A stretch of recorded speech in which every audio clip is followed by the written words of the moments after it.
मंच पर उपस्थित समाजवादी पार्टी के सम्मानित राष्ट्रीय अध्यक्ष, आप सबके दिलों के चहेते धड़कन श्री अखिलेश यादव जी, आरएलडी के राष्ट्रीय अध्यक्ष श्री अजीत सिंह जी, जो पूर्व में कई बार केंद्रीय मंत्री, मेंबर ऑफ पार्लियामेंट सभी जगहों पर रह चुके हैं, हमारे भतीजे श्री आकाश आनंद जी, जिन्होंने आज पहली बार आपके बीच में आकर और अपना एक अनुरोध किया है, और मैं समझता हूं कि उस अनुरोध को आप लोग जरूर स्वीकार करेंगे। आपके उत्साह से भी लग रहा है कि स्वीकार करेंगे। मंच पर उपस्थित सभी प्रत्याशीगण, सम्मानित नेता, सभी पार्टियों, गठबंधन के सभी पार्टियों के यहां पर आए हुए लाखों की संख्या में इस गठबंधन के सभी समर्थक, मीडिया बंधुओं, साथियों, भाइयों और बहनों, आज पूरा देश ये जानता है कि केंद्र में बीजेपी व श्री नरेंद्र मोदी की सरकार अपने पूरे 5 वर्ष का कार्यकाल कर चुकी है। लेकिन इस कार्यकाल में वो हर मौके पर और हर कदम पर बुरी तरीके से विफल हुई है, और अपने जो उन्होंने वायदे किए थे वो सिर्फ धोखे के धोखे साबित होकर के रह गए हैं। और इसकी वजह से अब वर्तमान में देश में लोकसभा के लिए हो रहे आम चुनाव में इन्हें जनता को जवाब देना बहुत मुश्किल हो रहा है, और इसीलिए इन सभी बातों से जनता का ध्यान भटकाने के लिए, कहीं और ले जाने के लिए इन्होंने इस चुनाव में बीजेपी के सभी छोटे और बड़े नेताओं ने तथा इनके राष्ट्रीय नेता और प्रधानमंत्री श्री नरेंद्र मोदी भी खास तौर से पुलवामा में हुए आतंकी हमले, जिसमें कि हमारे लगभग 45 नौजवान जो हमारे सीआरपीएफ के जवान थे वो शहीद हो गए। और शहीद क्यों हुए? क्योंकि वहां पर एक जो इंटेलिजेंस था उस इंटेलिजेंस की फेलियर हुई थी। और किसकी इंटेलिजेंस की फेलियर है? अगर कोई इंटेलिजेंस फेल होती है तो वो जिम्मेदार होता है जो देश का मुखिया और देश में पार्टी है, उसकी जिम्मेदारी बनती है। और इस बात को कोई हम नहीं कह रहे हैं, वहां के गवर्नर जो थे उन्होंने उसी दिन मीडिया के सामने आकर के इस बात को स्वीकारा था कि ये हमारी सरकार की इंटेलिजेंस फेलियर है, जिसकी वजह से इनकी शहादत हुई। लेकिन इसके लिए पूरे देश से माफी मांगने की जगह और पूरे देश में जाकर लोगों से माफी मांगकर कहने की जगह श्री नरेंद्र मोदी जी तो उसको एक भुनाने का काम करते हैं, शहीदों के ऊपर वोट मांगने का काम करते हैं। उसी दिन जिस दिन ये हमला हुआ, जिस दिन इस तरह की घटना हुई, उसी दिन पूरे देश में घूम घूम करके अपना प्रचार करते हुए उद्घाटन कर रहे थे और घड़ियाली आंसू बहा रहे थे। ऐसे लोग, ये पार्टी, खास तौर से भारतीय जनता पार्टी और इनके जो नेता हैं, एक तरफ इस कार्य को करते हैं लोगों का ध्यान भटकाने के लिए, तो दूसरी तरफ ये धार्मिक भावनाओं को भी भड़काने का काम करते हैं। जबकि पूरा देश ये जानता है कि बीजेपी हर चुनाव में चाहे जो भी चुनाव हो, वो धार्मिक भावनाओं को भड़का करके अपने पक्ष में एक हवा बनाने की पूरा प्रयास करता है, क्योंकि इसके अलावा इनके पास और कुछ है भी नहीं आपको कहने के लिए। ये कुछ नहीं बता सकते कि मैंने ये किया, मैंने वो किया। और आपने इनका चुनावी अब की बार का घोषणा पत्र भी देख लिया कि जितने वादे आपसे इन्होंने किए थे, चाहे 2 करोड़ की नौकरियों का हो या अन्य वादे थे 15 लाख के हों, और भी जो वादे किए थे, अब की बार के घोषणा पत्र से वो हटा दिए गए हैं। क्योंकि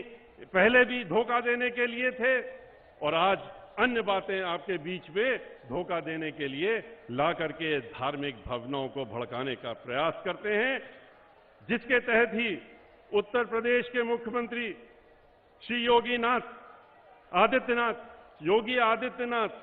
ने यहां उत्तर प्रदेश में अपनी चुनावी जनसभाओं में खासकर अली व बजरंगबली की बात करके लोगों को धर्म के नाम पर बांटने का भरपूर प्रयास किया, जिससे जनता थोड़ी गुमराह भी हुई थी। लेकिन ऐसी स्थिति में खासकर कमजोर वर्गों के लोगों को गुमराह होने से बचाने के लिए, रोकने के लिए तथा चुनाव आचार संहिता का पूरा ध्यान रखते हुए फिर बीएसपी की राष्ट्रीय अध्यक्ष बहन कुमारी मायावती जी को मजबूरी में अपनी एक चुनावी जनसभा में ये बताना पड़ा कि उत्तर प्रदेश के मुख्यमंत्री जो दो धर्मों के बीच अर्थात अली व बजरंगबली की आड़ में नफरत पैदा करके इस चुनाव को जीतना चाहते हैं, तो इनके बहकावे में जनता को कतई भी नहीं आना है। जबकि इन दोनों के बारे में बीएसपी का ये हमेशा से मानना रहा है कि हमारे तो अली भी हैं और बजरंगबली भी हैं, अर्थात हमारे ये दोनों अपने ही हैं और इन दोनों में से हमारे लिए कोई भी गैर नहीं है। इसलिए हमें अली भी चाहिए और बजरंगबली भी चाहिए। इसके अलावा बीजेपी व उनके प्रधानमंत्री श्री नरेंद्र मोदी सरकार उत्तर प्रदेश में गठबंधन की रैलियों में आ रही इस लाखों की संख्या में लोगों की भीड़ को देख करके इतना भयभीत हो गए हैं, इतना ज्यादा भयभीत हो गए हैं कि वो अपनी हर कोशिश में विफल होने के बाद अब चुनाव आयोग की शरण में चले गए और उसका सहारा लेकर हमारी आदरणीय परम पूजनीय और हमारी नेता बहन कुमारी मायावती जी के विरुद्ध चुनाव प्रचार पर पाबंदी आदि की कार्रवाई करवाने का कार्य किया है, जो कि पूरी तरह से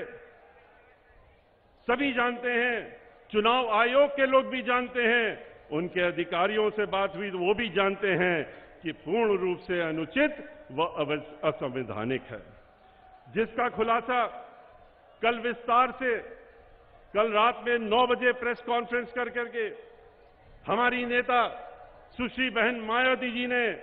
आपके सामने हर बात को रखने का काम किया था और आपको अपना संदेश भी पहुंचाने का काम किया था। और वहीं पर उन्होंने एक अनुरोध भी किया था कल आप लोगों से कि इन्होंने हमको तो रोकने की कोशिश की है, लेकिन आज की जो जनसभा है वो गलतफहमी में न रहे कि ये किसी प्रकार से स्थगित की जाएगी। इस जनसभा में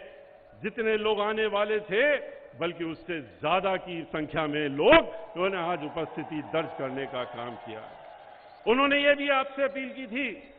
और उनकी अपील को आपके सामने हम दोहरा भी रहे हैं कि आज बहन मायावती जी को तो ये लोगों ने असंवैधानिक तरीके से आपके बीच में इस मंच में आकर के आपसे अपील करने से तो रोका है, लेकिन उनकी आवाज बन करके जो हर व्यक्ति यहां मौजूद है और उनके घर के लोग मौजूद हैं, वो जो उनके घरों में लोग हैं, वो उनकी आवाज बन करके हर घर में जा करके उनकी अपील को पहुंचाने का काम वो स्वयं बहन मायावती जी बन करके करने का काम करेंगे। और आज आप जानते हैं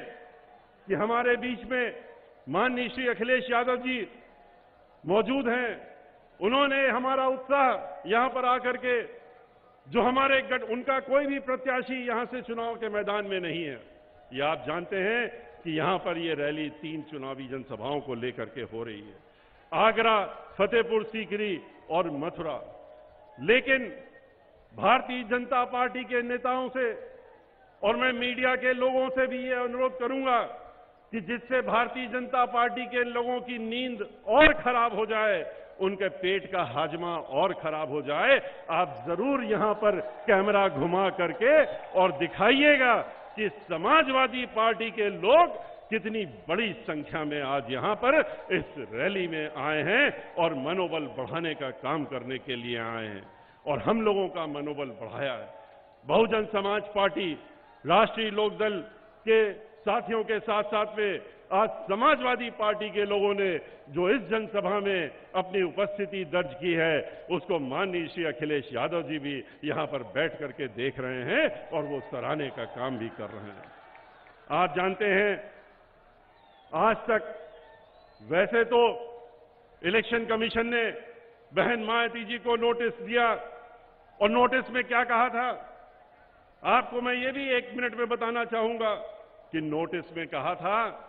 कि आप इसका जवाब 24 घंटे में दीजिए। 8 तारीख को नोटिस दी थी और जवाब ये मांगा था कि 7 तारीख को जो आपने जनसभा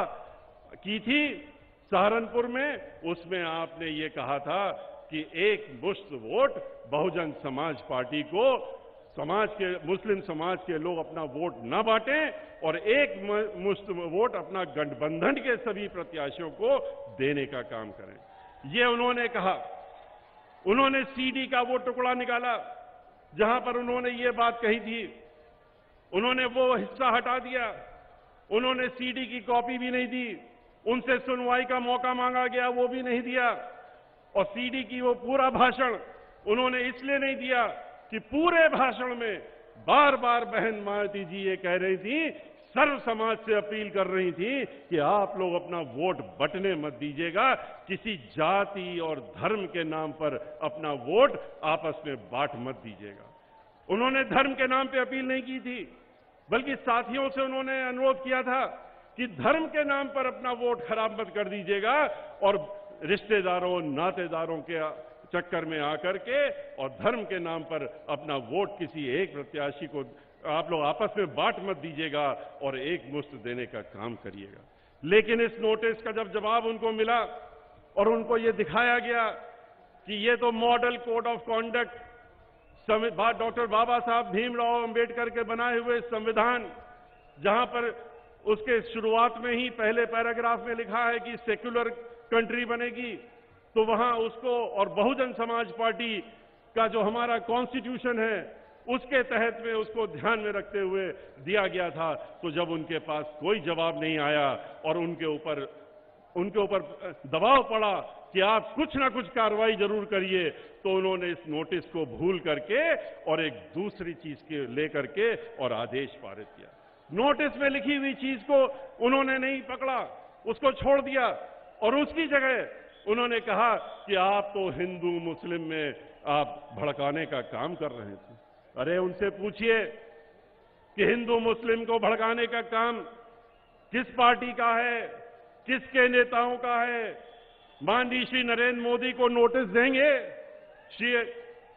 वो क्या अमित शाह जी को नोटिस देने की हिम्मत रखते हैं, जो अपने हर भाषण में जाकर के भड़काने का काम करते हैं? बहुजन समाज पार्टी की राष्ट्रीय नेता बहन कुमारी मायावती जी, श्री अखिलेश यादव जी की तरह, श्री अजीत सिंह जी की तरह सर्व समाज का वोट मांगती हैं और सर्व समाज को एक साथ लेकर चलने का काम करती हैं। चुनाव आयोग इन सरकार से यह स्पष्ट हो जाता है कि चुनाव आयोग सिर्फ दबाव में ही काम नहीं कर रहा है, बल्कि उसकी दलित विरोधी मानसिकता भी साफ साफ सामने उजागर हो जाती है। और था श्री नरेंद्र मोदी, वह योगी एंड कंपनी के लोग कुछ भी बोल दें तो वह चुनाव आयोग की निगाह में जल्दी से चुनाव आचार संहिता का उल्लंघन नहीं होता है। लेकिन बहन मायावती जी ने आपसे ये अपील की है और हम लोगों को भी भेजा है आपके सामने अपील करने के लिए कि आप श्री नरेंद्र मोदी जी को उनको यहां से बाहर भेजने का रास्ता दिखाएंगे। वो तो खुद भी कहते हैं हम झोला लेके निकल लेंगे, लेकिन उनके साथ साथ श्री योगी को भी रास्ता दिखाने का काम करेंगे और बाहर भेजने का काम करेंगे। माननीय सुप्रीम कोर्ट में लंबित इन कमियों को छिपाते हुए और वहां पर एक मामले में पीआईएल में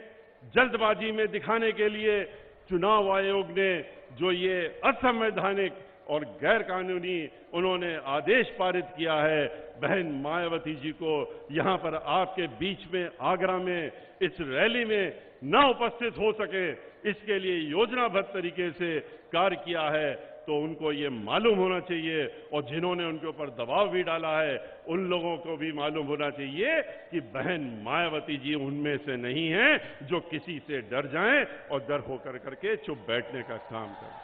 उन्होंने कल रात में ही इसीलिए प्रेस कॉन्फ्रेंस करके और उनको जवाब देने का काम किया था, और उनके इस आदेश की उन्होंने धज्जियां उड़ाने का काम भी किया था।